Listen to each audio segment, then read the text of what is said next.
For vacation this year, I've been wanting to go somewhere different. My last vacation I visited Florida, met with some family members, and met some people I haven't seen in a very long time. It was great, and I took lots of pictures. But this year, I like to take with me a DSLR to take really good pictures. And also, with the DSLR, I can use it to make thumbnails and better videos. If you're wondering what art supplies I use and my drawing setup, that will be in another video once I have a DSLR.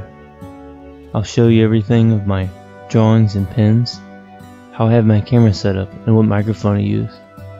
I'm also wanting to get a better microphone. But this will do for now. This drawing I did today was on ivory colored cardstock index paper.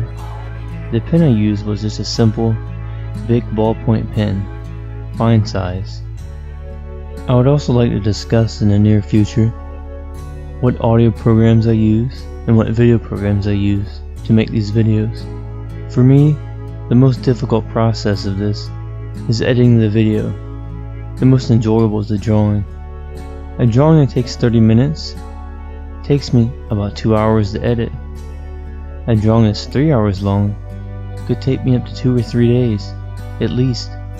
So for every video I upload, I probably have about 10 more drawings done to where I have to edit all the videos. But I think I'm coming along well for only a month of experience with video editing and audio editing. Furthermore, this drawing is just a quick sketch of a friend in a plane. I've traveled in a plane many times, which is a whole new topic in itself for another video. If you have any suggestions about an art medium or a style of art I should try, let me know. Until then, thank you for taking the time to watch this. Have a good night.